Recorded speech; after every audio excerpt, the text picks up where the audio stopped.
Hi hello everyone, ಎಲ್ಲರೂ ಹೇಗಿದ್ದೀರಾ? ನಾನಿವತ್ತು ನಿಮಗೆ ಬದನೆಕಾಯಿ ಎಣ್ಗಾಯಿ ತುಂಬಾ ಈಸಿ ಆ್ಯಂಡ್ ಟೇಸ್ಟಿಯಾಗಿ ಹೇಗೆ ಮಾಡ್ಕೊಳ್ಳೋದು ಅಂತ ಹೇಳ್ಕೊಡ್ತಾ ಇದ್ದೀನಿ. ಬನ್ನಿ, ಇದಕ್ಕೆ ಏನೆಲ್ಲ ಇಂಗ್ರೀಡಿಯೆಂಟ್ಸ್ ಬೇಕಾಗುತ್ತೆ ಅಂತ ನೋಡ್ಕೊಂಬರೋಣ. ನಾನಿವಾಗ ಇಲ್ಲಿ 5ರಿಂದ 6 ಇಲ್ಲಾಂದರೆ 7 ಬದನೆಕಾಯಿ ತಗೊಂಡಿದ್ದೀನಿ. ಮತ್ತು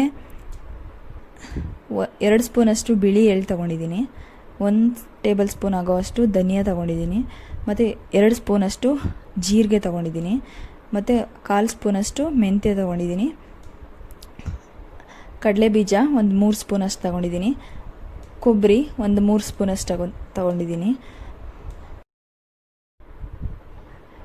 ಮತ್ತು ರುಬ್ಕೊಳ್ಳೋದಕ್ಕೆ 4 ಲವಂಗ, 1 ಹೆಚ್ಚು ಚಕ್ಕೆ, 2 ಏಲಕ್ಕಿ, 1 ಇಂಚಷ್ಟು ಶುಂಠಿ, 5 ಎಸಳು ಬೆಳ್ಳುಳ್ಳಿ ಮತ್ತು ಒಂದು ಅರ್ಧ ಈರುಳ್ಳಿನ ಹೆಚ್ಚಿಟ್ಕೊಂಡಿದ್ದೀನಿ.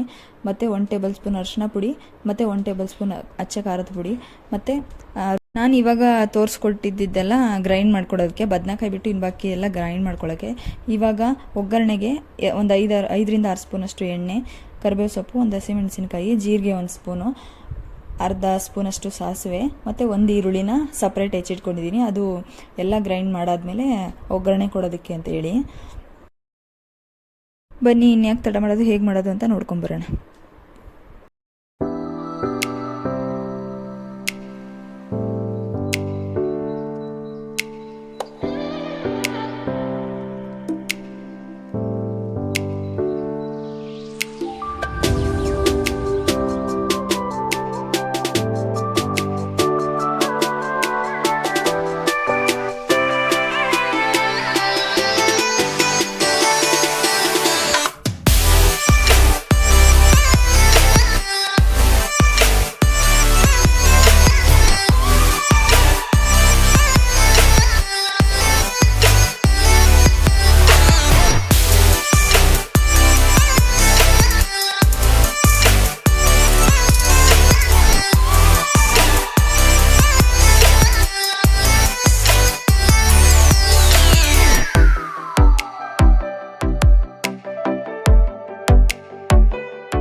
ನೋಡಿದ್ರಲ್ಲ ಬದನೆಕಾಯಿ ಎಣ್ಣೆಗಾಯಿ ಹೀಗೆ ರುಚಿಯಾಗಿ ಮಾಡೋದು ಅಂತ ಹೇಳಿ.